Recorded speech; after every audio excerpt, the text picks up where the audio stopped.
Kapil Makhija. He's MD and CEO at Unicommerce, to understand how festive demand will boost their sales. Listen in. First of all, thanks for having me here. Unicommerce is an e-commerce enablement SaaS platform. We help any brand or seller which is selling online to manage their e-commerce operations.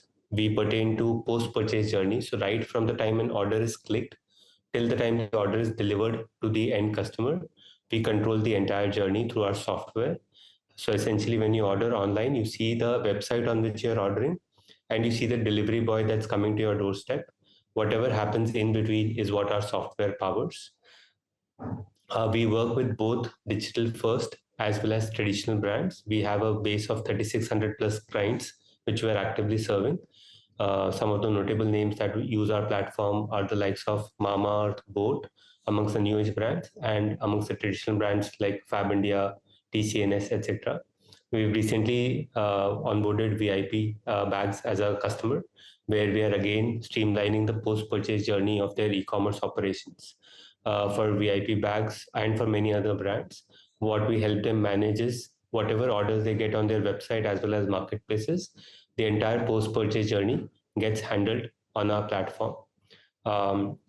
The beauty of this platform is that it's a very, very sticky relationship. So when a customer starts using the platform, it becomes a relationship for a lifetime, because we become a lifeline for their e-commerce business. Because the platform is used as a single source of truth as far as e-commerce operations are concerned. And that is the sticky relationship we have with all our 3,600 plus customers that we are working with. In terms of our growth levers as a business, we charge per transaction. So all our customers pay us for the number of transactions they process on the platform. So the 4 growth levers for us is: 1, the transaction growth in the market. E-commerce in India continues to grow very strongly. If you take some data points as an example, last year in India, about 4 to 4.5 billion shipments were processed. If you compare that number with China, about 130 billion plus shipments were processed last year. So there is a significant headroom for growth for transactions alone to grow in the market. The second growth lever for this is number of customers. So we keep adding new customers. We recently added health card amongst the new age customers, and then now VIP bags. So we keep adding new customers. As of Q1, we added 1 enterprise logo every day. So about 85 customer logos were added in our fold. The third growth lever is new products. We have launched Uniship and Unireco to help to become a one-stop shop for e-commerce enablement. That's our vision. So we keep launching new products so that the brands can use all the solutions under a single umbrella. And fourth growth lever for us is international expansion. Right, Kapil, let's take this one at a time, and I want to try and get a better understanding of the deal that you've struck with VIP. You indicated that you charge per consumer or per sort of product in that sense. So is this a subscription-based model, or is it an upfront fee payment? Is it an X amount that VIP will pay you for X number of products that you manage for them?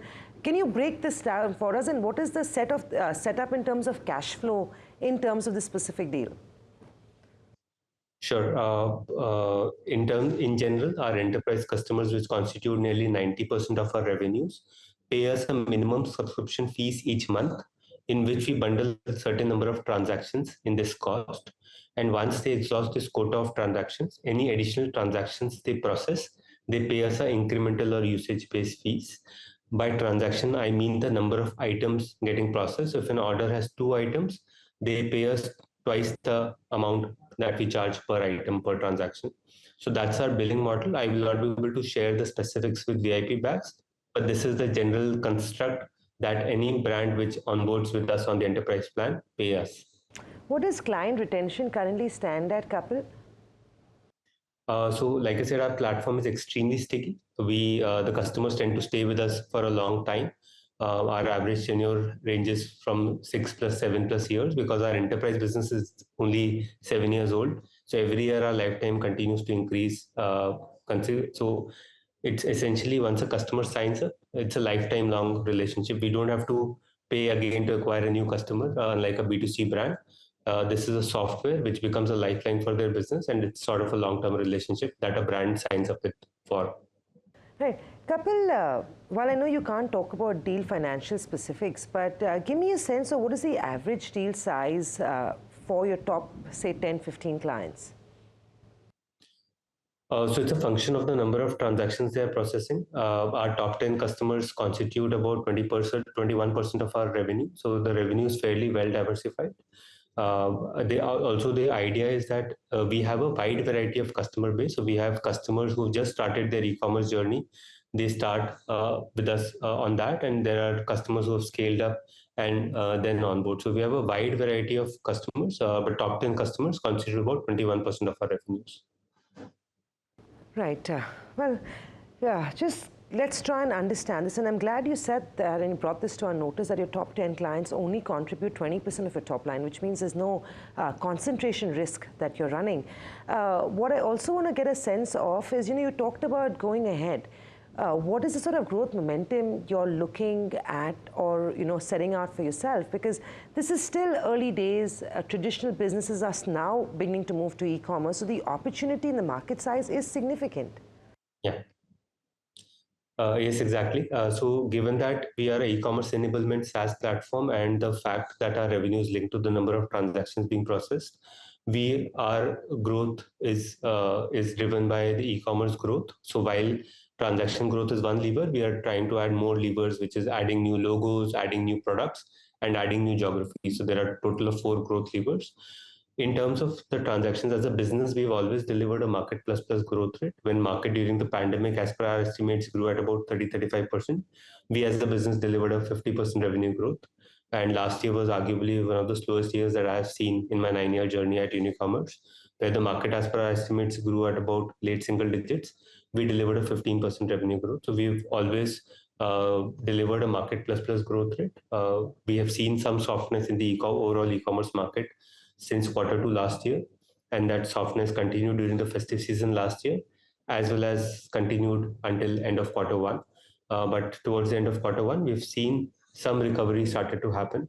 And we've also recently published our trends for the first 4 days of the festive season. So we're seeing some strong growth coming back, but it's still early days because it's just been 10 days of the sale so far.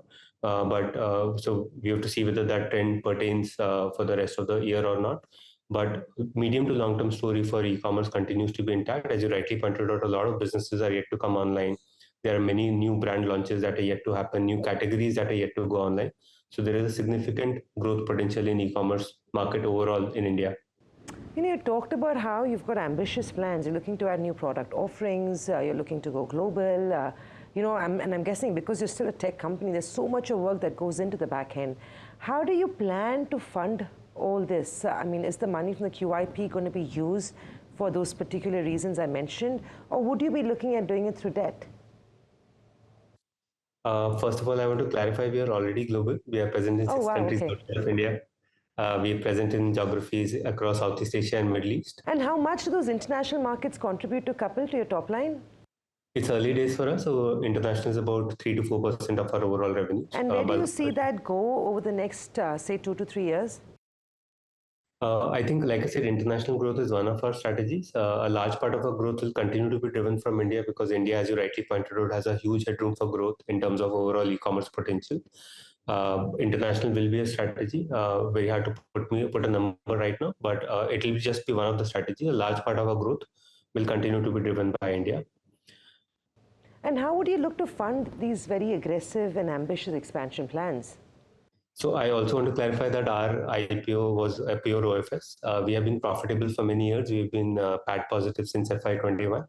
So our internal accruals have been good enough for our expansion. So we have been able to launch new products, expand geographies. At the same time, we have demonstrated expanding profitability. We continue to, if you look at our financials of FY24 versus FY23, we've been able to double our PAT. So we continue to, there's a strong operating leverage in the business because the core for the business is already built out.